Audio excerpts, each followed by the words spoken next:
अलंकापुरी पुण्यभूमी पवित्र, तिथे नांदतो ज्ञान राजा सुपात्र.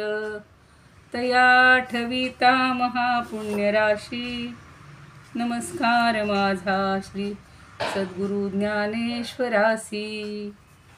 नमोऽनंताय शुद्धाय कूटस्थायात्मने नमः.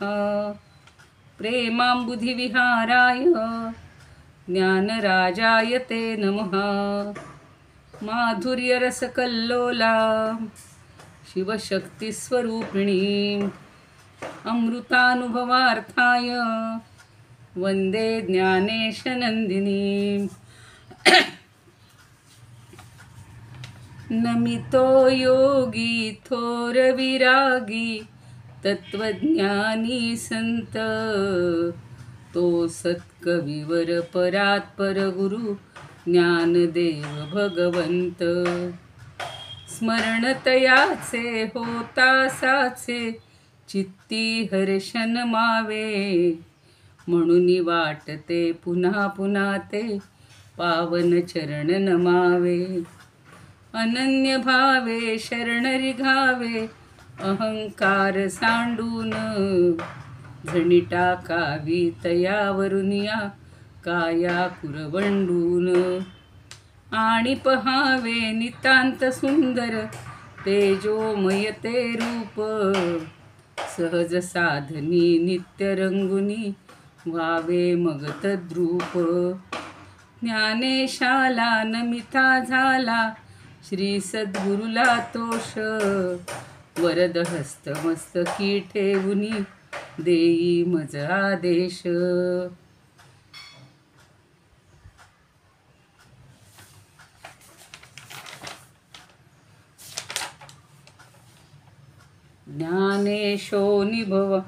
ज्ञानेशोऽनुभवामृतं व्यरचयत्, ज्ञानेश्वरं पूजये. ज्ञानेशेन निरूपिता सुमधुरं, गीता नमो ज्ञानिने. ज्ञानेशात् परमार्थवित् सुचरितं, ज्ञानेश्वरस्याद्भुतं. ज्ञानेशे लघुजीविते गुणगणो, ज्ञानेश्वरत्वं कृती. ज्ञानेश्वरत्वं कृती. ज्ञानेश्वर महाराज की जय. पंढरीनाथ भगवान की जय. जय तू ज्ञानेश्वर, जय तू श्रीकृष्ण. काल आपण कितीपर्यंत उभ्या झालेल्या आहेत आहे का कुणाच्या लक्षात? 59. हां, बरोबर बरोबर. 59वी ओवी झाली होती. ती पुन्हा एकदा पाहूयात आणि 60-61 पुढे. आता अगदी 4च ओव्या राहिलेल्या आहेत बघा शिवशक्ती समावेशनच्या. आणि आता आपल्याला पुढचं गुरुस्तवन किंवा गुरूंच्या प्रशंसेकडं जायचे. अहो ऐक्याचे मुद्दल नढळे, 59वी म्हणतीये परत. अहो ऐक्याचे मुद्दल नढळे, आणि साजिरेपणाचा लाभ मिळे. तरी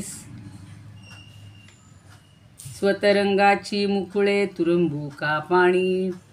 छान असा दृष्टांत दिलेला होता की आपल्या एकत्वाला धक्का न लागता जर शोभेचा लाभ होत असेल तर पाण्यानं आपल्यावर जे तरंग उठतात, आणि ते तरंग म्हणजेच काही फुलं आहेत, सुगंधित फुलं आहेत, तर त्यांचा सुवास का घेऊ नये. म्हणजे एकत्वाला यामुळे बिघाड येत नाही. पाण्यावरचे तरंग ही जणू काही त्यांची फुलं आहेत, मग त्याचा वास घ्यायला काय हरकत आहे. कल्पना केलेली म्हणजे अद्वैताचं मुद्दल हे कधी कमी न होता दोनपणाच्या भावानं सौंदर्याचाही लाभ देत असेल तर पाणी ह्या तरंगरूपी कळ्यांचा सुखाचा सुगंध घेऊ देत. काय बिघडलं, अशा अर्थी ती ओवी होती. म्हणजे आपलं एकत्व टिकवायचं, एकत्वाचं ज्ञान आपण भंग पाहू द्यायचं नाही. मग ते एकत्व अनुभवत असताना आपल्याला अधिक सौंदर्य मिळालं, शोभा मिळाली, तरीसुद्धा ती घ्यायला हरकत नाही. एकदम अंधारून आले, मी लाईट लावतो.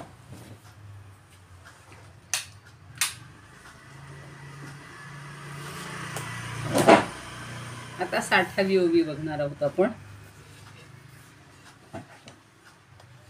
आत्ताच जे सांगितलं की एकत्वाला बाधा न येता उपासनेचा सुद्धा विलास होतो. आता ही दृष्टी थोडीशी ज्ञानदेवांची आणि गुलाबराव महाराजांची आहे. किंवा सगळेच आता वारकरी, सगळे जे भक्त आहेत ते काय करत असतात, एकत्व तर अनुभवत असतात, पण त्यातच सगुणाचं सुद्धा रूपाचं दर्शन किंवा त्याचं भजन भक्ती करण्यामध्ये मनुष्य रंगून जातो. आणि म्हणून ही उपासनेचा विलास किंवा उपासनेचा आनंदसुद्धा का करू नये, अशा अर्थाची आता ओवी आपल्याला 60वी पाहिजे. मनोनी भूतेषु आणि भवानी, कसे शब्द छान वापरलेत बघा. मनोनी भूतेषु आणि भवानी, वंदिली न करुणी सिनानी, वंदिली न करुणी सिनानी शब्द वापरलाय, सिनानी. आपण अर्थ बघणार आहोत. मी रिघालो नमनी ते हे ऐसे. ज्ञानदेवांनी या शिवशक्तीला का वंदन केले, हाच थोडासा विषय आता हा शेवटी सांगतायत. म्हणजे त्यांच्यातलं ऐक्य आपल्याला आता समजायला लागलेलं आहे. पण म्हणूनच मीही त्यांच्याशी एकरूप झालो आहे, तर मी त्यांना वंदन केलं तर बिघडलो कुठं. म्हणोनी म्हणजे म्हणून, भूतेषु, आता तिथं शब्द कसा आहे मुळात, भूतेश, प्राणीमात्रांचा किंवा पंचमहाभूतांचा जो ईश्वर आहे अर्थातच शिव, त्याला उकारांत म्हणायला ज्ञानदेवांना फार आवडतं. त्यामुळं हा भूतेषु म्हणजे शिव किंवा भूतांचा ईश, आणि पुढं म्हणले भवानी, आणि ही भवानी. शिव म्हणलं की भवानी किंवा शंकर म्हणलं की भवानी, हे दोन्ही आलेच. वंदिली, मी त्या दोघांना वंदन केलेलं आहे. न करुणी सिनानी, सिनानी म्हणजे त्यांच्यामध्ये मी भेद केलेला नाही, वेगळेपण केलेलं नाही, किंवा ती निराळी आहेत असे मी मानलेलं नाही. म्हणून त्यांनी म्हणलंय न करुणी सिनानी, म्हणजे त्यांना वेगळं न मानता मी त्या दोघांनाही वंदन केलं आहे. आणि पुढं म्हणताय मी रिघालो नमनी ते हे ऐसे, आणि मग त्या दोघांमध्ये भेद न करता मी त्यांना वंदन केलं, आणि मी निघालो हे ऐसे, आणि मी त्यांच्यामध्येच त्यांच्यापैकीच एक मी झालेलो आहे, किंवा मी ते वंदन करण्यासाठी कसा प्रवृत्त झालो ते आता तुम्हाला पुढच्या ओवीत सांगणार आहे. म्हणजे प्रकृती पुरुषांना वेगळं न मानता, निराळं न मानता त्यांनी हा वंदनाचा सोहळा पार पाडलेला आहे, किंवा करावा या दृष्टीनं वंदन करण्यास मी प्रवृत्त झालो आहे. नमनी हे ऐसे रिघालो, रिघालो म्हणजे निघालो, म्हणजेच प्रवृत्त झालो. वंदन करण्यासाठी प्रवृत्तसुद्धा व्हावं लागतं. लोकांना आपणहून कोणाला वंदन करावं असं वाटत नाही. हल्ली मुलांना सांगावं लागतं, कर बाबा यांना नमस्कार, किंवा काही मोठी लोकंसुद्धा फक्त बघतात, असे हाताने जोडतील, पण ते सुद्धा हसतील, हात जोडण्याचे सुद्धा कष्ट घेत नाहीत. पण आतून वाटलं पाहिजे. आणि म्हणून ज्ञानदेव आपल्याला सांगतायत की ही जोडी आहे, शिव आणि शक्ती जे आहेत किंवा शिव आणि भवानी आहेत, तर त्यांना मी त्यांच्यामध्ये वेगळेपणा न पाहता त्यांना वंदन केलेलं आहे. आता त्याचा थोडासा अन्वय म्हणजे शब्द कसे जोडून घ्यायचे ते बघा जरा. मनोनी भूतेषु भवानी सिनानी, म्हणजे भूतेषु म्हणजे भगवान शंकर, आणि भवानी म्हणजे ही पार्वती. सिनानी म्हणजे त्या दोघांमधला भेद दूर करून, म्हणजेच त्यांचं ऐक्य करून, सिनानी न करुणी वंदिली, म्हणजे भेद न करता वंदिली, म्हणजेच भेद न मानता त्यांना वंदन केलं. मी निघालो ते हे ऐसे, रिघालो म्हणजेच मी निघालो. मी कशासाठी निघालो, त्यांच्यामध्ये त्यांना वंदन करायला प्रवृत्त झालो किंवा तयार झालो. आता या दोघांमध्ये शिव आणि शक्तीला पूर्वीपासून सारखं पहिल्या ओवीपासून सांगतात की त्या दोघांचं इतकं ऐक्य आहे, त्या दोघांचं इतकं प्रेम आहे, ते एकमेकांशिवाय राहूच शकत नाहीत. म्हणजेच त्यांच्यामध्ये ऐक्य आहे हे आता आपल्याला सगळ्यांना समजेल. त्यांचं एक स्वरूप मी जाणले असं ज्ञानदेव स्वतः सांगतात. ह्या 4 ओव्यामध्ये मी त्यांना वंदन का केलंय हे आपल्याला समजावून देत आहेत. काही वेळेला म्हणतात अहो त्यांना कशाला नमस्कार केला, ते कोण कुठले, आपला ओळख नाही काही नाही. मग माणूस सांगतो नाही हो, त्यांचा नमचा असा एक अमक्या ठिकाणी परिचय झाला होता, त्या ठिकाणी त्यांनी मला असं सावरून घेतलं किंवा मला खूप मदत केलेली होती, मोठ्या संकटातून वाचवलेलं होतं. एखादी व्यक्ती दिसायला सामान्य असते आणि मग इतरांना वाटतं काय ह्याला कशाला वंदन करतायत, हा तर साधा दिसतो. पण त्याच्यामध्ये ते आत्मतत्व आहे हे त्यानं जाणलेलं असतं आणि त्यामुळं त्यांना काही त्याच्यात वेगळेपण वाटत नाही. तसं आता इथे ज्ञानदेव सांगतायत की मी का प्रवृत्त झालो ते तुम्ही समजून घ्या. म्हणजे आपल्याहून हे प्रकृती पुरुष किंवा शिव आणि शक्ती हे वेगळे नाहीच आहेत. ते निराळे न करता अगदी विलासाने म्हणजे अत्यंत आनंदाने त्यांच्या वंदनाचा सोहळा करावा या दृष्टीनं म्हणे मी वंदन करायला प्रवृत्त झालो. रिघालो म्हणजे निघालो किंवा प्रवृत्त झालो. आता हाच दृष्टांतपूर्वक अजून ह्याच्यासाठी पुढचे 4 ओव्या सांगणार आहेत. वेगवेगळे छान दृष्टांत देणार आहेत आणि ते दृष्टांत आपल्याला समजून घ्यायचे. सगळे जे अभ्यासक आहेत त्या सगळ्यांनी हीच भाषा किंवा हाच मुद्दा वेगवेगळ्या आपल्या शब्दातून सांगितले. तर दत्तराज देशपांडे म्हणून आहेत ते सांगतात की पुरुषाहून प्रकृती निराळी न होता मी त्यांना वंदन केलं आणि असा हा माझा वंदन करण्याचा सोहळा आहे म्हणतात. त्यांनी तो सोहळा शब्द वापरला. रिघालोला त्यांनी सोहळा शब्द, रिघालो म्हणजे खरं सोहळा असा अर्थ नाही आहे, पण निघालो किंवा प्रवृत्त झालो यांनी त्याला सोहळाच केलं. आणि बघा ना, काही वेळेला अगदी सगळ्यांना वंदन करणं, गुरूंना असेल संतांना असेल, केवढी मोठी रांग असते आणि प्रत्येकाला वाटतं की मला त्यांच्या चरणांवर मस्तक ठेवायला मिळायला पाहिजे. तशा अर्थी हे रिघालो, हे निघाले. आता गिरवाण अनुभवात काय म्हणतात बघा. एवं भवानी भूतेशौ याव भिन्नावनादितः. म्हणजे ते भिन्न नाहीत हे मी समजून घेतले. दोघं म्हणून देवौसारखं भूतेशौ असं रूप केलं त्यांनी. प्रवृत्तोहम नमस्कर्तुम अकृत्वा भिन्न भावनम. फार सोपी शब्द वापरलेले आहेत रचना.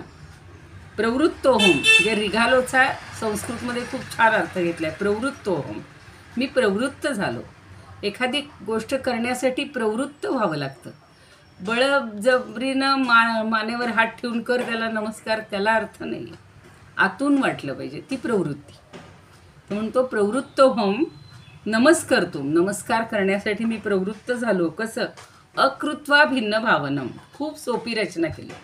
त्यांच्यातल्या भेद भावना किंवा भिन्न भावना ही मी ठेवलेली नाही. अकृत्वा, कृत्वा असतं तर केली म्हणलं असतं, पण त्यांच्यामध्ये भेद नाही अशी भावना करून मी त्यांना वंदन केलं. आणि स्वरूपानंद म्हणतात शिवशक्ती लागी म्हणून अभिन्न. त्यांची तशी सोपी रचना असते. शिवशक्ती लागी म्हणून अभिन्न जाणोनी वंदन केले ऐसे. जाणोनी वंदन केले ऐसे. आणि गुलाबराव महाराज म्हणतात म्हणून शिवशक्तीला निराळं न मानता मी त्यांना नमस्कार करतो, तो यासाठी किंवा याप्रमाणे. त्यांनी एक 64 नावाची जी टीका लिहिलेली आहे ना, त्याच्यातही आता जसं स्वरूपानंदांची रचना आहे तशीच त्यांची पण रचना आहे.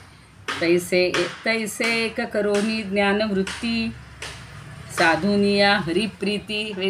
यांनी वेगळी दृष्टी घेतलेली आहे. साधुनिया हरिप्रीती नमन करावयाच्या रीती. नमन करावयाची रीती तेही ऐका. यांनी हरिप्रीती हा शब्द वापरला. तैसे एक करुनी ज्ञानवृत्ती. ज्ञान आणि वृत्ती नेहमी शब्द सुरुवातीपासून यांनी ज्ञान म्हणजे शिव आणि वृत्ती म्हणजे प्रकृती किंवा शक्ती म्हणजे अर्थात भवानी. तर ते दोन्ही एक करूनी मी काय केलं? साधुनीय हरिप्रीती. त्या दोघांना एक केलं म्हणजेच मी हरीबद्दलची माझी प्रीती आहे, जे प्रेम आहे ते मी साधलं. त्यांना एक केलं म्हणजेच हरीची प्रीती मला साधली.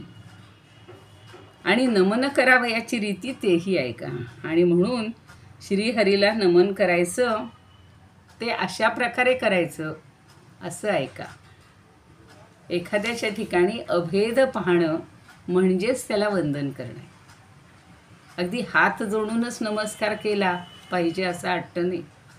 पण ते सांगतायत की या सगुण साकार अशा झालेल्या श्रीहरीच्या ठिकाणी मी प्रेमभक्ती साधली आणि मग त्याला नमन करायचं ते अशा प्रकारे केलं की या दोघांमधला भिन्नभाव मी संपवला. आपल्याकडे असं कोणीही आलेलं असतील किंवा आपल्या समोर जे आपल्या आयुष्यामध्ये येतात, आपल्या सहवासात येतात, या सगळ्यांबद्दल जर एकवाक्यता ठेवली, एकता ठेवली, भिन्नताच ठेवली नाही तर तीच खरी भगवंताची प्रीती आहे किंवा भगवंताचं प्रेम आहे, भगवंताची भक्ती आहे. इकडं भगवंताची भक्ती करायची, छान पूजा करायची, अजून सगळा सोहळा करायचा, खूप लोकांना जेवायला बोलवायचं आणि त्याच्यातच पुन्हा काहीतरी भिन्नता, एखाद्याची पंगत वेगळी, दुसऱ्याची पंगत वेगळी, एखाद्याला मान द्यायचा, एखाद्याला तिरस्कार करायचा. त्या पूजेला किंवा त्या सोहळ्याला काहीही अर्थ नाही. ज्ञानदेवांनी सुंदर अशी ही हरिप्रीती सांगितलेली की शिवशक्तीची एकता मी मानली, ऐक्य माझ्या मनामध्ये रुजवलं आणि हीच मी हरिप्रीतीची पद्धत शोधून काढली किंवा मी हीच हरिप्रीती केली. म्हणजे स्वरूप ऐक्याला बाधा न आणता माझ्या नमनानं त्यांचं सौंदर्य अधिक वृद्धिंगत झालेलं आहे. तर वामनराव देशपांडे म्हणतात, आता जे तरंगाचं उदाहरण आपल्याला पुढे येणार आहे पण पूर्वी झालेलं आहे त्याचाच थोडा आढावा घेतात की जसं तरंग हे पाण्याहून निराळे काढता येत नाहीत, सुगंध फुलातून वेगळा करता येत नाही, तसं मी एवढंच सांगतो की शक्ती ही शिवाहून वेगळी करता येणारच नाही. इतकं त्यांचं ऐक्य आहे. खूप सुंदर. आत्तापर्यंत आपण अगदी ह्याचेही पाहिलेलं आहे दृष्टांत. अजूनही 2-3 दृष्टांत खूप छान देता येते. म्हणजे पाण्यावरच्या फुलांचा म्हणजेच तरंगांचा हा जो रसास्वाद आहे तो जसा आपण घेतो तसा या शिवशक्ती या दोघांच्या एकत्वातून प्रगट होणाऱ्या अपूर्व सौंदर्याचा आस्वाद. ऐक्य हेच सौंदर्य. केवढं मोठं मन आहे हो. सगळ्यांमध्ये एकत्व मानणं, भिन्नत्व नाहीच, भेदभाव नाहीच. काल कोणीतरी सांगितलं बघा, व्हॉट्सअपवर अशा बऱ्याच घटना येत असतात की लोकमान्य टिळकांचा एक मुलगा, त्यांनी म्हणे आत्महत्या केली. का तर असेच काही भिन्नता जी समाजामध्ये चाललेली आहे ती त्याला सहन होत नव्हती. ते कालचं जे कुर्मदासाचं आहे ते मी पुन्हा थोडंसं आज तुम्हाला डिटेल सांगणार आहे. तर ह्या भेदाभेद सगळे हरिपाठात तर ते म्हणतातच आहे की भेदाभेद अजिबात नकोस. ज्ञानदेवांना एकत्वाची फार ओढ होती, सगळ्याच संतांना होती, पण ज्ञानदेवांनी ते पुन्हा पुन्हा आपल्या मनावर ठसवलेलं. म्हणून या शिवशक्ती युगुलाला मी अंतःकरणपूर्वक नमस्कार करतो. तुम्ही म्हणाल तेच किती वेळा ऐकायचं, पण त्यांची जी आंतरिक तळमळ आहे ती समजून घेईपर्यंत, आपल्या मनात रुजेपर्यंत, आपल्यामध्ये जोपर्यंत ही भिन्नता संपत नाही तोपर्यंत ते ऐकायचं. आणि म्हणून ते सांगतायत की ह्या युगुलाला वंदन करणारे ज्ञानदेव तरी वेगळे कुठे आहेत, ते त्यांच्यामध्येच सामावून गेलेले आहेत. त्यांचं वंदन हे सुद्धा एकत्वाचंच प्रतीक आहे. म्हणजे भक्त आणि भक्ती हे एकत्वानंच नांदत असतात, त्यात भेद नसतोच. म्हणून कालचं जे उदाहरण आहे तेच की त्या भगवंताला, विठ्ठलाला वाटलंय की अरे माझा भक्त एक तळमळतोय, एवढे कष्ट करतोय, माझ्या भेटीची त्याला ओढ आहे आणि आता त्याची येण्याची सामर्थ्य संपलं, शक्ती संपली. म्हणून भगवंत विठुमाईला सांगतात की आता थोडा वेळ या सगळ्या ह्याच्याकडं वारीकडं बघ बाई तू, मला त्या भक्ताला जायला पाहिजे भेटायला. अगदी मी धावत जातो आणि धावत येतो. तसं देव आणि भक्त आणि भक्ती ही त्रिपुटीसुद्धा इथे संपते, 3 घटकसुद्धा इथे संपतात. ते कसे? ओंकारातल्या 3 मात्रांप्रमाणे. काल सांगितलं की अ उ म किंवा णचे 3 रेघा हे भिन्न नाही, ते एकरूपच आहे. तसे हे काय म्हणू आपण शिव आणि शक्ती हे भिन्न न मानता किंवा पुन्हा त्यांच्यात नमस्कार करणारा ज्ञानदेव स्वतःलाही भिन्न न मानता सगळे एकरूप झालेले आहेत आणि तसं आपल्याला होता आलं पाहिजे.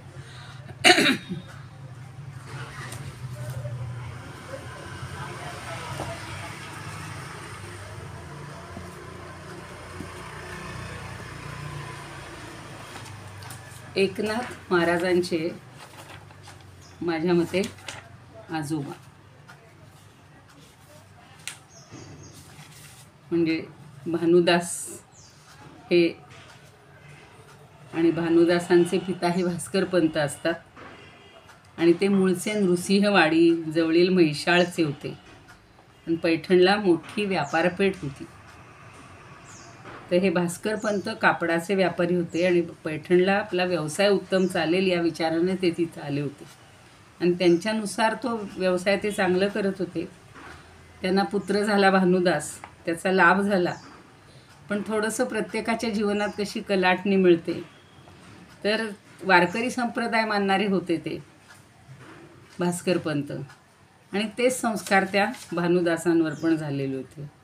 त्यांचं उपनयन झालं, विद्या ग्रहण करायची त्यांची इच्छा होती आणि विद्याभ्यासासाठी वडील खूप मागं लागत होते. पण भानुदासाला मात्र ते पाठांतरात रमले नाहीत आणि ते देवाला जायचे, प्रवचन कीर्तन ऐकायला जात होते. एका बाजूनं परचक्र, दुसऱ्या बाजूने आपापसातले हे भेद, जातीभेद, सगळ्या संतांच्या बाबतीत हाच अनुभव आहे बघा. उच्च नीच भेद, देवाविषयी धर्माविषयी सगळ्या विचित्र कल्पना आणि त्या कर्मकांडामध्ये मग्न झालेले लोक ही धर्मकल्पना चुकीची आहे असं त्यांना वाटलं आणि देवाठाई भेद नको आहे किंवा भेद नाही. देवाला कोणत्या पदार्थाची किंवा धनाची अपेक्षा नाही. तो जर या त्रैलोक्याचा स्वामी आहे तर त्याच्या नावावर आपण स्वार्थासाठी पैसा गोळा कशाला करायचा किंवा हे कोण आहेत असे लोक, आणि म्हणून असा ईश्वर नाही आणि असा भक्तही नाही असं त्यांना वाटायचं. आता भास्कर पंत म्हणजे त्यांचे वडील त्यांना रोज एक पाठ सांगायचे, दिवसभर एवढं वाच, एवढं समजून घे, शंका असली तर सायंकाळी पुन्हा ते व्यापार वगैरे संपल्यानंतर त्याची शंका निरसन करायचे किंवा करावी अशी त्यांची इच्छा असायची. पण भानुदासांचा शोध हा ईश्वरप्राप्तीसाठी होता. ईश्वराचा शोध घेत होते ते. त्याच्या दर्शनाची ओढ लागलेली होती आणि मग वडिलांनी सांगितलेला पाठ किंवा अभ्यास त्यांच्या हातून व्हायचा नाही आणि त्याचा राग आला. त्या वडिलांना खूप राग आला. खूपदा सांगूनही आपला मुलगा ऐकत नाही आणि म्हणून त्या भानुदासांना ते खूप रागावले, म्हणजे रागावले, बोलले आणि मग ते रागावणं वडिलांचं ऐकल्यावर भानुदासांना खूप वाईट वाटलं आणि ते घरातून बाहेर पडले. दुःखानं घरातून बाहेर गेले. 10 वर्षाचं वय होतं त्यांचं. कुठं जायचं हे निश्चित नव्हतं. कुठंतरी गावाबाहेर एका जुनाट पडकं मंदिर होतं, त्या मंदिरात भुयार होतं, तिथं कोणी जायचं नाही अशा ठिकाणी ते भुयारात थांबले. तिथे एक सूर्यनारायणाची मूर्ती होती. तिला मनोभावे नमस्कार केला, सूर्योपासना सुरू केली आणि असे 7 दिवस ते अन्न पाण्याशिवाय राहिले बरं का. अन्न नाही, पाणी नाही, काही नाही. आणि त्यांची ती दृढ उपासना पाहून सूर्यदेव त्यांच्यावर प्रसन्न झाले आणि प्रसन्न झाल्यावर त्यांना इतकी ते तेज सगळं पसरलेलं होतं, त्यांचे डोळे त्या तेजाने दिपून गेले. तर तेजपुंज ब्राह्मण वेशात हा सूर्य आलेला होता. मग तेजपुरुषाच्या त्या चरणावर त्यांनी मस्तक ठेवलं आणि म्हणतात, आपण कोण? तेव्हा ते सांगतात की मी विश्वनेत्र, विश्वाचा चक्षू म्हणतात ना, जगतच चक्षू म्हणतात सूर्याला, तर हा मी सूर्यनारायण आहे. आणि म्हणे साक्षात सूर्यदेव. हो म्हणे, तुझी तपश्चर्या, तापसी वृत्ती पाहून मी प्रसन्न झालो. हे दूध घे. आणि त्यांनी तेजपुरुषांनी एक आपल्या हातामध्ये, जसं त्या यज्ञपुरुष पायस घेऊन आला होता तसं ह्यांनी एक हातात पात्र आणलं होतं आणि त्याच्या पुढे दूध दाखवलेलं आहे. आणि मग त्या तुझ्या अंतरंगातलं म्हणे मी सगळं प्रेम, इथं जे ज्ञानदेवांचं प्रेम आहे ना, त्या शब्दासाठी मला हे शब्द फार सांगावे वाटले. तर ती भक्ती, ते ईश्वराबद्दलचं प्रेम सगळं सांभाळून ठेव. आणि हा मोलाचा ठेवा आहे, तो तुला पाहूनच मी, म्हणजे ते सगळं तुझं पाहूनच मी तुला दर्शन दिलेलं आहे. पण तू इथं आलास, 1 आठवडा झाला आणि तुझ्या मातापित्यांनी तिकडं तळमळत तुझी आठवण काढत तेही दुःख करतायत, चिंतेनं ग्रासलेले आहेत. तेव्हा तू आता परत जा आणि मातापित्यांना दर्शन दे, किंवा त्यांना भेट. आणि तुझा उज्ज्वल भविष्यकाळ हा त्यांच्या चिंतेनं हे करू नकोस तू, किंवा त्यांनी क्रोध तुझ्यावर प्रगट करू नये. तर तू जा. आणि तो अंतर्धान पावला. आणि मग हा आपल्या घरी आला. घरी आल्यावर त्याच्या लक्षात आलं की आईवडिलांना आपण असं सोडून जायला नको होतं. विचारतात, तू काय केलंस? आईबाबा विचारतात. मग त्याने सांगितलं अशी अशी घटना घडलेली आहे. आणि त्यांना खूप आनंद झाला बरं का. तेव्हा एकनाथ महाराज हे त्याचे आजोबा आहेत भानुदासांचे. तर पणजोब आहेत. तर तो पणजोबांबद्दल एकनाथांनी म्हणलेलं आहे, वंदू भानुदास आता जो का पिता महाचा पिता, ज्याचे निवंश भगवंता झाला सर्वथा प्रिय कर. जेणे बाळपणी आखळीला भानू, स्वये जाहला चिद्भानू, जिंतोनी मानाभिमानू, भगवत पावनू स्वये झाला. मग आता सगळंच त्यांचं घराणं विठ्ठल भक्त होतं. पुन्हा भानुदासांचा विवाह झालेला आहे. आणि माता पिता परलोकाला गेल्यानंतर सगळी व्यवसायाची जबाबदारी त्यांच्यावर आली. आणि नंतर त्यांच्या लक्षात येतं की हे कापड आपल्याला किती नफा फायदा देणार आहेत किंवा तोटा देणार आहे. तर तो म्हणतो की मी काही यात नफा बिफा घेणार नाही. आणि लोकांना आश्चर्य वाटतं की हा कसला वेडेपणा आहे ह्याचा. सरळ खरेदी विक्री, जसं तुकारामांच्या बाबतीत तेच झालेलं. आणि असं करत करत त्यांनी आता फक्त पंढरीची वारी ही नेहमी करायची ठरवली. घोड्यावर सगळं सामान टाकलं आणि भानुदास निघाले. बैलगाडी, घोड्यागाडी सगळं घेतलेलं आहे. रात्र झालेली आहे. आणि ते धर्मशाळेत पुन्हा थांबले. भुकेलेल्या भिक्षेकऱ्यांना भोजन वगैरे देत होते. आणि तेवढ्यात त्यांना एक, मगाशी काल मी जे सांगितलं तसा तो कुर्मदास त्यांचं कीर्तन चालू असताना दिसतो, भेटतो. आणि ते त्याला विचारतात की तू कुठून आला आहेस, कोण आहेस? आणि तो कोपरापासून हात नसतात आणि गुडघ्यापासून खाली पाय नसतात, असा अगदी दुःखानं दुःखी अशा ह्याच्यामध्ये तो आलेला आहे. व्याकुळ झालेला अपंग असा आहे. ते त्यांनी पाहिलं. आणि मग भानुदास महाराज, नाथ महाराजांचे सांगितलं तसं पणजोबा आणि त्याच्या कीर्तनाला हा आला. ते म्हणतात की अरे तू कुणाबरोबर आलास? म्हणे मी माझ्या आईबरोबर आलो. तर म्हणे ठीक आहे म्हणतो, तुळशीची माळ, लंगोटी असं त्याने घातलेलं होतं. तर म्हणे आजच्या दिवस तो म्हणतो की सगळं आता तुला म्हणावं लागेल. तर तो म्हणतो ठीक आहे, मी म्हणीन सगळं, पण आलास का? तर म्हणे मला काल्याचं कीर्तनसुद्धा ऐकायचे आणि त्याच्यासाठी नंतर आम्ही पंढरीला जाणार आहोत. तर तो म्हणतो मला पण यायचे. तर म्हणे तुला कोण आणणार? तर म्हणे माझी आई आणेल. पण आई कशी येणार एवढ्या लांबपर्यंत? मग हा काय करतो, सगळे वारकरी झोपले असतानाच गोदावरीचं स्नान करतो आणि लोटांगण घालत हनुमंताच्या मंदिरात, म्हणजे असाच खुरडत गेलेला आहे.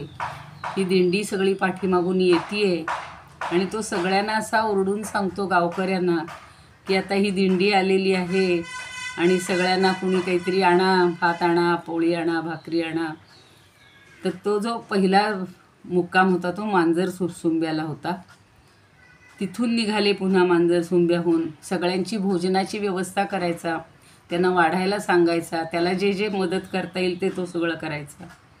मग पुढं बार्शीला गेले, मग कुर्डुवाडीला गेले, मग लहुळ नावाचं गाव आहे, लहुळ गावी त्यांची आहे बरं का, ती जायचं आहे आम्हालाही बघायला. तर लहुळ गावी तिथं हाकारा केला, दिंडी मागून आली, प्रवचन झालं आणि हा कुर्मदास एकटाच खुरडत आलेला आहे. तो भानुदासांना म्हणतो, कीर्तनकारांना म्हणतो, महाराज मी आजपर्यंत आलो, पण म्हणे मी नाही आता इथून पुढे येऊ शकणार नाही. त्या लहुळ गावापासून थोडंसंच राहिलेलं होतं पंढरपूर. तर ते पाहतायत, अरे म्हणे तू अगदी व्याकुळ झालेला आहेस, तू काही खाल्लं नाहीस, काल मी सांगितलं होतं तुम्हाला. त्यानं सगळ्यांच्या जेवणाची खाण्याची व्यवस्था केली आणि त्यानं ते काही दिवस लागले असतील, तेवढ्या दिवसात एक कण खाल्ला नव्हता. का म्हणे, तू का जेवला नाहीस? तर माझं मलमूत्र कोण काढेल, मला आता माझी आई इथं नाही आहे, म्हणून आता तुम्ही जा आणि उद्या पांडुरंगाला गेल्यावर 2दा नमस्कार सांगा माझा. भानुदासांचे पाय जड झाले हो तिथं जाईपर्यंत, आणि डोळे सगळे पंढरीला लागलेले होते. तर ते तिथं गेल्यानंतर, पोचल्यानंतर सांगतायत विठ्ठलाला की तुझ्या पायाजवळ यायला कुर्मदासाचं पुण्य कमी पडलं, एवढा निरोप सांगा असं त्यांनी सांगितलं होता, आणि तोच त्यांनी सांगितला. पण भगवंतानी आधीच ते पांडुरंगानं पाहिलं आणि अंतःकरणातच त्यांनी सगळं चिंतन त्याचं पोहोचलेलं आहे. पांडुरंग रुक्मिणीला म्हणतात, अगं लक्ष दे बरं का या वारीवर, मी लहुळला जाऊन येतो. आणि पांडुरंगानी गरुडाला आज्ञा दिली, चल आपल्याला कुर्मदासाजवळ जायचे. त्याचं मुखकमल शिरकमल त्यांनी मांडीवर घेतलं. कुर्मदासाला तर अगदी तो बेशुद्ध पडलेला होता, त्याला शुद्धी आली. आणि ते त्याला सांगतात, मी तुझ्यासाठी आलोय रे भगवंता, माझ्यासाठी आलात, माझ्यासाठी हीच पंढरी केलीत. मग देव म्हणतात, तुला काय हवंय रे, काय त्यानं मागणं मागावं? तो म्हणतो, काही नको, जन्मजन्मी माझे सद्गुरू मला लाभोत, आणि बाकी काही नको. आणि त्यानं डोळे मिटलेले आहेत. 700 वर्षापूर्वी घडलेली ही घटना आहे. पण आत्ता जे ज्ञानदेव सांगतायत की प्रेम, हरिप्रेम, हरिप्रीती ही किती महत्त्वाची आहे. काल कोणीतरी विचारलं होतं आणि मला नंतर लक्षात आलं की आपण थोडा म्हणजे वाचलेलं असलं तरी काही गोष्टी विसरतो संदर्भ. तर हे एकनाथ महाराजांच्याच पणजोबांच्या दिंडीमध्ये हा येऊन सगळी अशी त्याची घटना घडलेली असते. तर म्हणून त्यांनी म्हटलं की हा हरिप्रीती ही महत्त्वाची आहे, तिथं काही भेदभेद राहणार नाही. पुढची जी ओवी आहे त्याच्यामध्ये त्यांनी दुसरा आता दृष्टांत आहे. आता पुढे 4 ओव्या आहेत, 21, 22, 61, 62, 63, 64. तर 4 दृष्टांत दिलेले आहेत. देवाची भक्ती करणारा भक्त, आत्ता सांगितलं तसं, तर देव आणि भक्त यांच्यामध्ये भेद नसतोच. आणि देव भक्ती आणि भक्ती या त्रिपुटीमध्येही भेद नसतो, ते सगळे एकरूप होऊन जातात. जसे कालचे नकार वगैरे आपण पाहिले तसं म्हणतायत, दर्पणाचे नित्यागे प्रतिबिंब बिंबी रिगे, का बुडी दिजे तरंगे वायूचा ठेला. शब्द कसे वापरलेत बघा. दर्पणाचे नित्यागे, दर्पण आपल्याला सगळ्यांना माहिती आहे. दर्पण म्हणजे आरसा, आणि त्यागे म्हणजे त्याचा त्याग केल्यावर किंवा तो दूर केल्यावर. सगळ्यांना सकाळी उठल्यानंतर एकदा दर्पणात पाहायचं असतं, छान आपण आवरल्यावर पुन्हा दर्पणात पाहत असतो, बाहेर जाताना पाहत असतो. पण जर तो आरसा बाजूला केला तर आपलं प्रतिबिंब त्यात आपलं दिसतं का हो? नाही. म्हणजे जोपर्यंत आरसा आहे तोपर्यंतच दर्पणाचे त्यागे, त्यागे म्हणजे त्याचा त्याग केल्यावर. प्रतिबिंब बिंबी रिगे, रिगे म्हणजे मगाचा शब्द आहे पुन्हा. त्या प्रतिबिंब जे आहे ते बिंबामध्येच सामावलं जातं, वेगळं राहत नाही. का बुडी दिजे तरंगे वायूचा ठेला. आणि तरंगाने जर पाण्यामध्ये बुडी दिली तर काय होईल हो? ते तरंग शिल्लक राहतील का? नाही. वारा शांत झाला की तरंगही, म्हणून त्यांनी म्हणले वायूचा ठेला. ठेला म्हणजे ठिकाण, स्थान किंवा शांत. वायू शांत झाला की मग ते तरंगसुद्धा त्या पाण्यामध्ये, जलामध्ये बुडी देतात, म्हणजेच पाण्यात नाहीसे होतात. तो तरंग शिल्लकच राहत नाही. जसं आरसा बाजूला केला की आपलं प्रतिबिंब त्यात उरत नाही, म्हणजे ते प्रतिबिंब आपल्या बिंबामध्येच सामावलं जातं. तसंच ज्या वेळेला वारा शांत होतो, म्हणून त्याने म्हणले वायूचा ठेला. ठेला म्हणजे वाहणं बंद जाणं, वाहणं बंद होतं. बघा ना, वारा जेव्हा एकदम शांत होतो तेव्हा पाणी असं नितळ शांत असतं. मग समुद्राचं असू, सरोवराचं असू, छोट्या छोट्या तळ्यातलं असू, पुन्हा वारा सुरू झाला की त्याच्यावर तरंग निर्माण होतात. पण वारा शांत होतो तेव्हा ते तरंग जणू काही त्याच्यामध्ये बुडी घेतात, अशी कल्पना त्यांनी छान केलेली आहे. का बुडी दिजे तरंगे, त्या तरंगांनी पाण्यामध्ये का बरं बुडी दिली, कशी दिली? वायूचा ठेला, वायू शांत झाला किंवा वायूनं वाहणं बंद केलं, म्हणून ते तरंगसुद्धा आता पाण्यामध्ये मिसळून गेले. त्याचा पण अन्वय बघा. दर्पणाचे नित्यागे, प्रतिबिंब बिंबी रिगे, वायूचा ठेला तरंगी बुडे दिजे. सोपं आहे तसं, पण काही शब्द त्यांचे फार असे वापरलेले आहेत की जे आपल्याला रिगे दिजे ही जी क्रियापद आहे ती त्यांच्या पद्धतीनं त्यांनी वापरलेली. बुडी दिजे म्हणजे बुडी द्यावी, म्हणजे त्यात बुडी मारावी. आणि त्यागे रिगे सगळे अनुप्रास छान साधतात. त्याग, आता त्याग म्हणजे टाकून देणं असा अर्थ नाही, बाजूला करणं असा घ्यायचा बरं का. की आरशामध्ये जे मुखाचं प्रतिबिंब पडले तर त्या आरशाचा त्याग केल्यावर म्हणजेच बाजूला केल्यानंतर ते मूळ बिंबाशी म्हणजेच आपल्या मुखाशी मिसळून जातं, एकरूप होतं. किंवा वायू स्थिर झाला म्हणजे तरंगसुद्धा आपला जो आश्रय पाणी आहे त्याच्यात बुडी देतात. सोपी रचना एकदम. आणि गुलाबराव महाराज म्हणतात आरसा बाजूला सारला असता, मी जे आत्ता म्हणलं तसं बाजूला केला. म्हणजे त्याग करणं हा शब्द थोडासा आपल्याला त्याग, सीता त्याग असे शब्द डोक्यापुढे येतात नाही का. एखाद्याला टाकून देणं म्हणजे त्याग, तो नाही इथं अर्थात भगवंतांनी त्याग आणि संन्यासचे 18व्या अध्यायात छान वर्णन केलेलं आहे. म्हणजे कर्मफलांचा त्याग, कर्माचा त्याग नाही करायचा, कर्मफलाचा त्याग. तसं इथे त्यांनी त्या प्रतिबिंबा म्हणजे आरशाचा त्याग करायचा, म्हणजे आरसा बाजूला करायचा की प्रतिबिंब बिंबात मिसळून जातं. आता तो त्याला वेगळं काही अस्तित्व राहतं का हो प्रतिबिंबाला, आरसा नसेल तर?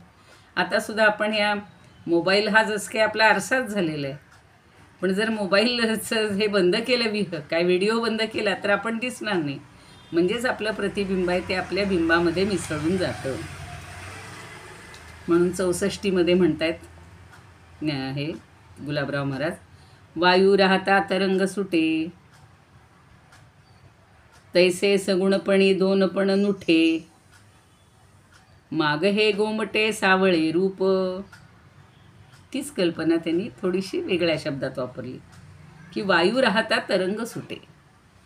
वायू जेव्हा राहतो तेव्हा, किंवा नुठे म्हणायचं असेल, नुठे म्हणजे न उठत नाहीत, नाही पण नुठे खाली दिलेले.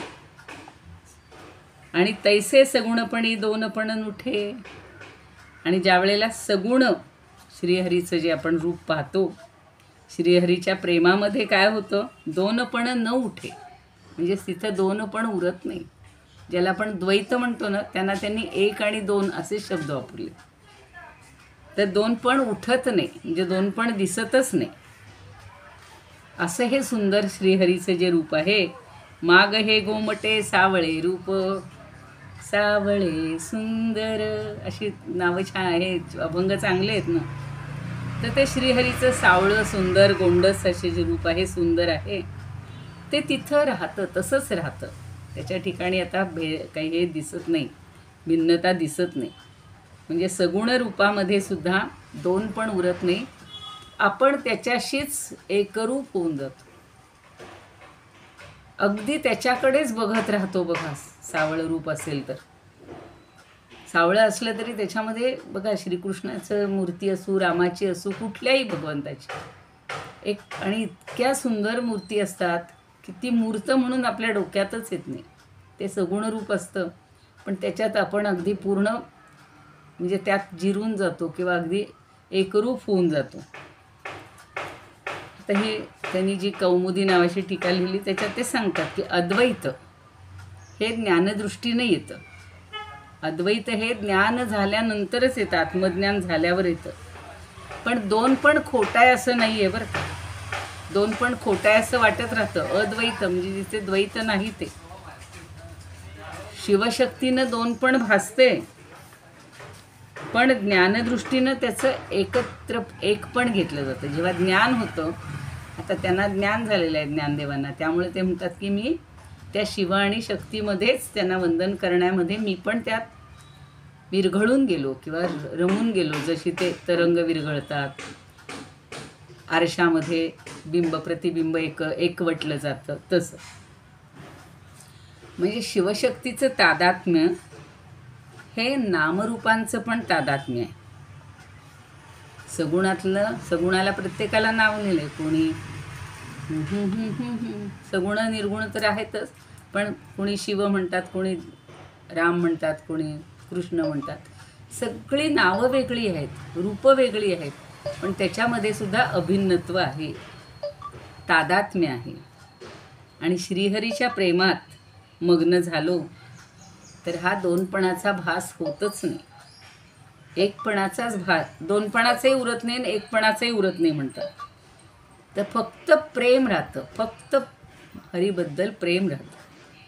आणि एका प्रेमा वाचून सगळं काही विसरलं जातं. आपली जी वृत्ती आहे ती निर्विकल्प होते. मनामध्ये असंख्य तरंग. योग हा चित्तवृत्ती निरोध हा म्हणलेला आहे. शांत पडून राहिलो, आपण म्हणतो आता मला जरा शांत राहू दे, आणि त्यावेळेला असंख्य विचार डोक्यात येतात. तर त्यापेक्षा वृत्तीरहित होणं, वृत्ती निर्विकल्प होणं, असा ह्या प्रेमाचा अर्थ आहे, हरिप्रेमाचा. तेच दत्तराज देशपांडे म्हणतात की मुखाचं प्रतिबिंब आरशाच्या त्यागानं मूळ बिंबाशी म्हणजेच मुखाशी ऐक्य पावतं. हे सोपं लक्षात ठेवायचं. किंवा वायू वाहण्याचा थांबल्याबरोबर तरंग पाण्यात बुडी मारतात, पाणी रूप होतात, तरंग आणि पाणी एक रूप होतात. आता कोणी म्हणेल का हो हे तरंग जरा मला बाजूला द्या बरं काढून. नाही, ते झाले, जलमय होऊन गेले. त्या गिरवाण अनुभवामृतात काय म्हणतात बघा. प्रतिबिंबम विषेद बिंबे दर्पण त्याग महाभाजन किंवा मात्रतः. प्रतिबिंब हे विषेत म्हणजे प्रवेश करतं. कुठे? बिंबामध्ये. दर्पण त्याग मात्रतः, केवळ, मात्रतः शब्द आहे बरोबर तिथे. केवळ दर्पणाचा त्याग केला रे केला की प्रतिबिंब हे बिंबामध्ये मिसळून जातं, प्रवेश करतं. रुद्धे वायौ तरंगेण यथांभसी विलीयते. तेच सांगितले की जसा वायू हा रुद्ध होतो, थांबतो, त्यावेळेला त्या तरंगांनी पाण्यामध्ये विलीन झालं. म्हणजे तरंग हे पाण्यामध्ये विलीन होऊन जातात. म्हणजे वायू हा त्याला कारणीभूत. आणि अभंग अनुभवामृतात म्हणतात स्वरूपानंद, जैसे प्रतिबिंब बिंबी होय स्थित, जैसे प्रतिबिंब बिंबी होय लीन, सारिता दर्पण एकीकडे. हा सारिता शब्द त्यांनी छान वापरला. सारिता म्हणजे बाजूला करता. एकीकडे नातरी तरंग सागरी विलीन, वाहता पवन थांबताची. पवन म्हणजे वारा. वारा व्हायचा थांबला की ते सगळे तरंग पाण्यामध्ये विलीन होऊन जातात. आणि डॉक्टर V. कुलकर्णी म्हणतात की ज्याप्रमाणे आरसा बाजूला सारला की प्रतिबिंब बिंबात प्रवेश करतं आणि वायू शांत झाला की तरंग पाण्यात बुडी घेतो. सोपी रचना सगळ्यांनी ते सांगितले. तत्त्व डोक्यात ठेवायचं. आणि डॉक्टर मानसी कणेकर म्हणतात की जसा आरसा दूर केल्यावर प्रतिबिंब बिंबामध्ये एकरूप होऊन नाहीसं होतं. प्रतिबिंब नाहीसंच होतं, दिसतच नाही, पुन्हा एकच उरतं. किंवा वारा थांबताच पाण्यावरील तरंग पुन्हा पाण्यात बुडून शांत होतं. फक्त पाणी उरतं. म्हणजे एकत्व हे दाखवायचं आहे आपल्याला. सगळीकडे एकत्वाचं ज्ञान हे करून देत आहे. आणि वामनराव देशपांडे म्हणतात जसं मगाशी सांगितलं तसं की शिवशक्ती यांच्या एकत्वाचं दर्शन हे कसं घडतं हे सांगण्यासाठी ज्ञानदेवांनी हे सगळे दृष्टांत दिलेले आहेत. आणि ही एक प्रतिमा निर्माण करणं. प्रतिमा म्हणजे एक आपल्या डोळ्यासमोर अशी इमेज ज्याला म्हणतो, आणि त्या प्रतिमा सृष्टीत ते रंगून जातात. आता दर्पण आणि ह्याची कल्पना आपल्याला समजलेली की मूळ बिंब आकाशात आरशात पडतं ते प्रतिबिंब असतं. पण मूळ बिंब आणि आरशातलं प्रतिबिंबित झालेलं प्रतिबिंब हे खरं एकाच बिंबाचं समोर पडलेलं नवदर्शन. वेगळं असतं का हो? आपल्यापेक्षा ते प्रतिबिंब वेगळं असतं का? नाही. पण समोर आरसा आहे तोपर्यंतच प्रतिबिंबाचा खेळ रंगणार आहे. आरसा बाजूला केला रे केला की ते प्रतिबिंब संपलं, म्हणजे त्याचं तिथे अस्तित्व संपलं. म्हणजे मुख काही दोन नाही आहेत, एक तिथलं ह्याच्यातलं आरशातलं आणि आपलं खरं असं नाही. ते जसं एकच आहे तसे शिवसृष्टी ही, शिव आणि वृत्ती किंवा शक्ती ही एकच आहे. सगळ्यांनी पुन्हा पुन्हा पुन्हा तेच समजावून सांगितलेलं आहे. आणि हा सगळा शिवशक्तीचा सुद्धा जणू काही खेळ आहे. लपंडाव म्हणतो तसं तो खेळ वाटतो. म्हणजे पाणी होण्यासाठी तरंगही निर्माण होतात, पण पाण्यासाठी तरंगाची गरज नाही, तरंगाला पाण्याची गरज आहे. मूळ पाणी आहे, मूळ शिवशक्ती एकच आहे. आपल्याला ते प्रतिबिंबासारखे दोन भासत आहेत. असं 61 पर्यंत सांगितलं बघा, 60 आणि 61. आता 62 मध्ये पण एक दुसरी, म्हणजे त्याच्यावरून निष्कर्ष असा काढता येते. पण आपल्याला निद्रेचा एक छान दृष्टांत दिलेला आहे, तो थोडा वाचून ठेवूया आणि मग उद्याला आपण घेऊया. नातरी निद जात खेवो पावे आपुला ठावो, नातरी निद जात खेवो पावे आपुला ठावो, तैशी बुद्धी त्यागे देवी देवो वंदिली मिया. तैशी बुद्धी त्यागे देवी देवो वंदिली मिया. आता तुम्ही म्हणाल एवढी मोठी बुद्धी महत्त्वाची आहे आणि तिचा कसा काय त्याग केला, त्याच्यातलं जे सूक्ष्मता आहे ती आपण उद्या पाहूया. आणि जात खेवो, इथं खेवो हा शब्द वापरलेला आहे. त्या क्षणी, खेव म्हणजे क्षणिक, त्याच क्षणी. नीद, नीद म्हणजे झोप. नेहमी निंद आपल्याला हिंदीतला शब्द माहिती आहे, पण नातरी म्हणजे ज्याप्रमाणे. नीद जात खेवो, आपली झोप जी आहे ती संपता क्षणीच. रोज अनुभव घेतोय आपण, कधी कधी दुपारी घेतो, सकाळी म्हणजे रात्रीची घेतो. आणि ती झोप संपल्या काय होतं? पावे आपुला ठावो, मगाशी ठावो शब्द गेला होताच. ठावो म्हणजे आपलं ठिकाण, आपण ठाव ठिकाणाला आलो. परत झोपलो होतं तेव्हा आपलं अस्तित्व आपण विसरून गेलो होतो. पावे आपुला ठावो म्हणजे आपण आपल्या ठिकाणी परत येतो, म्हणजेच आपलेपणाची आपल्याला जाणीव होते. तैशी बुद्धी त्यागे देवी देवो वंदिली मिया. तैशी म्हणजे त्याप्रमाणे. बुद्धी त्याग, आता हा बुद्धी कोणती आहे? ही देहबुद्धी किंवा द्वैताची बुद्धी, द्वंद्वाची बुद्धी, तिचा मी त्याग केला आणि म्हणून त्या देवोदेवीला मी वंदन केलं, असं ते सांगतायत. याच्यातलं थोडेसे बारकावे उद्याला पाहूया. इदमुपकर्तुं भुवनमण्डलं समुदितमिव भास्करं सादरं वन्दे ज्ञानेश्वरं.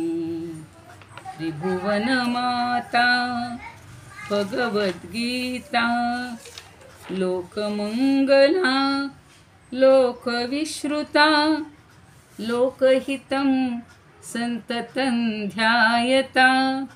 येन ज्ञानेश्वरी विरचिता श्रित्वा प्राकृतगिरं सादरं वन्दे ज्ञानेश्वरं. सादरं वन्दे ज्ञानेश्वरं. गीताशास्त्रं वाम्बुधिकल्पं नवन्तदीयं वयःक्वचाल्पं विषयविपदां व्रात्यमनल्पं. वाग्यज्ञेन च येन भूषितं सरस्वतीमन्दिरं सादरं वन्दे ज्ञानेश्वरं.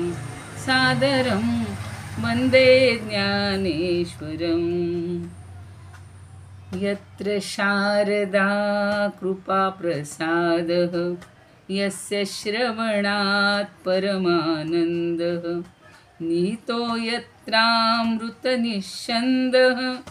काव्यतत्त्वयोः कृतवन्तं तत् रसायनं मधुरं सादरं वंदे ज्ञानेश्वरं सादरं वंदे ज्ञानेश्वरं.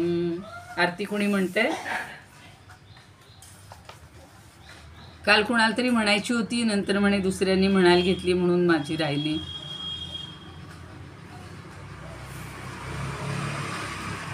आज ओव्या पण राहिल्या, कोणी म्हटलं नाहीये. आरती ज्ञान राजा महाकैवल्य तेजा सेविती साधू संत मनु वेधला माझा. आरती ज्ञान राजा लोपले ज्ञान जगी हित नेणती कोणी. अवतार पांडुरंग नाव ठेविले ज्ञानी. आरती ज्ञान राजा कनकाचे ताट करी उभ्या गोपिका नारी. नारद तुंबरू हो सामगायन करी. आरती ज्ञान राजा प्रगट गुह्य बोले विश्वब्रह्मची केले. रामा जनार्दनी पायी मस्तक ठेविले. आरती ज्ञान राजा महाकैवल्य तेजा सेविती साधू संत मनु वेधला माझा. आरती ज्ञान राजा ज्ञानेश्वर महाराज की जय. पंढरीनाथ भगवान की जय. जय तू श्रीकृष्ण, जय तू ज्ञानेश्वर. आज सगळ्यांना वंदन करायचं राहिलं होतं, ते आता शेवटी करते. सर्व श्रोते आणि अमृतानुभवचे सगळे साधक सर्वांच्या हृदयस्थ परमात्म्याला वंदन करून आजच्या माझ्या वाणीला विराम देते. ही सेवा ज्ञानेश्वर चरणी अर्पण करूया. कोणाला जर काही बोलायचं असते